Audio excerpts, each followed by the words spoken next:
All right, so here's an opportunity for us to use our calculator to approximate each radical. Right, not all radicals come out to integer values like we saw in the last few examples. And so, if we need to use our calculator, let's make sure we know what buttons to push and where they are, where these operations are. So, square root is second x squared. Okay, so go ahead and plug that into your calculator and get that value. So second x squared gives you the root, and then you just put in the 5.6, push enter, you get the answer there. Okay, and then and so this one, and round to 3 decimal places, right, is what we're asked to do here. So for number 7, you should have gotten 2.366, right? Because there's a 4 after that 6, that rounds to 2.366. And then whenever we round, we put approximately, right?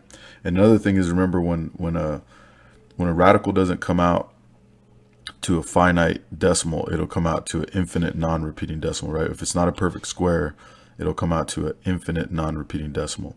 And so this decimal has no pattern and it goes on forever. So, all right.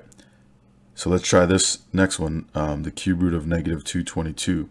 So cube root, you can go to math, push your math button, and on that menu, the fourth one down, you'll see is a cube root. Third one down is a cube, fourth one down is a cube root. So if you just push math 4, that'll give you a cube root.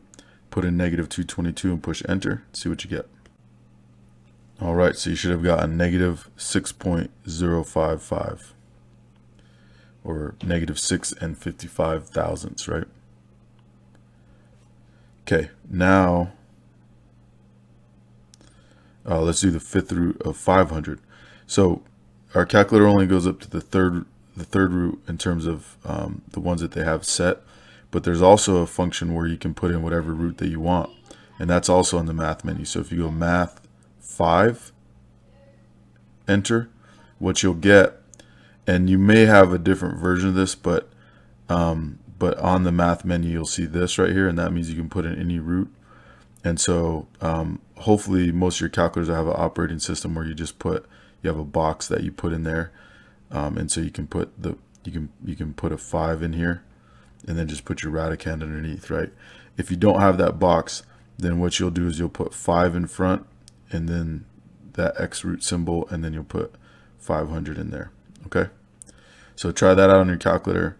Math 5, and then set up the fifth root of 500 on your calculator, and then push enter, see what you get. All right, and you should get approximately 3.466, right? And so that was 3.457, and then change after that. But so the 7 rounded the 5, bumped it up to a 6 right here, right? All right, so that's how we use our calculator to approximate radicals, nth roots.